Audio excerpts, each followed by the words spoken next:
Bundle up and batten down the hatches. That's the advice for people living along the BC coast. A powerful storm known as a bomb cyclone is expected to park itself offshore, bringing near hurricane force winds.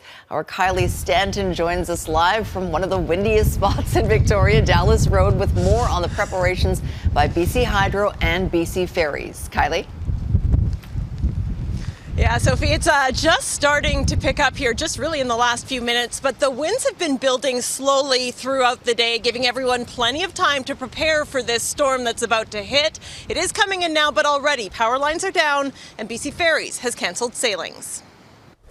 Call it the calm before the storm. It's supposed to get a lot windier, I think. See what it was like today before it gets too bad. The winds and the waves started picking up Tuesday afternoon.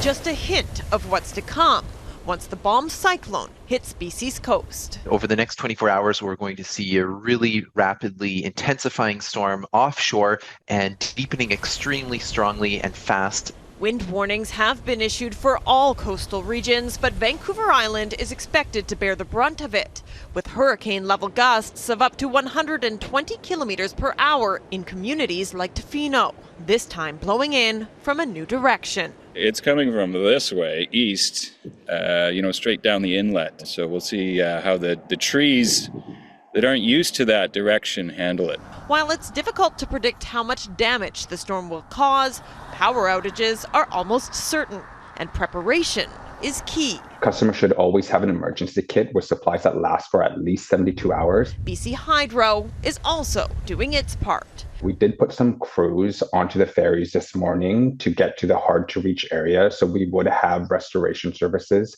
in places like the North Island.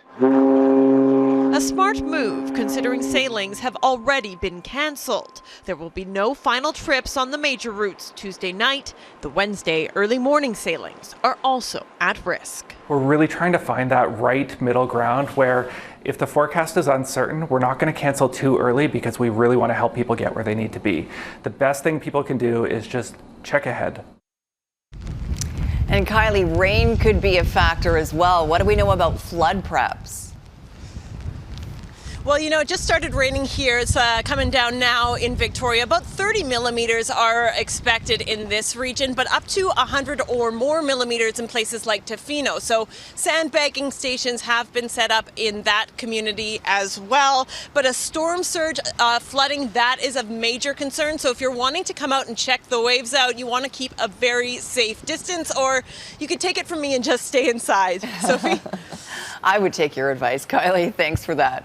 All right, senior meteorologist Kristi Gordon joins us now with more. What do people need to know, Kristi, going into the evening and overnight? Well, Sophie, this is a monster storm. It really has now increased to a Category 3 hurricane strength, a low-pressure center, but it's not going to move onshore, thankfully. The impact for our area will be far less, but these are outflow winds. So this is very different from the last storm that we saw because these are going to be easterly winds. So through the Strait of Georgia, we're talking about gusts up to 110 kilometers an hour through Howe Sound as well. Nanaimo up towards Comox, Metro Vancouver, gusts up to only about 80 kilometers an hour, but we'll see strong winds through the inlets and out through the Fraser Valley, through southern Metro Vancouver. Outer coast of Vancouver Island, gusts up to 120 kilometers an hour. Strongest winds are anticipated through the evening, and then will begin to die down through the overnight period, but down trees, broken branches, certainly power outages, damage to buildings is possible, and hazardous driving conditions because of the wind and rain.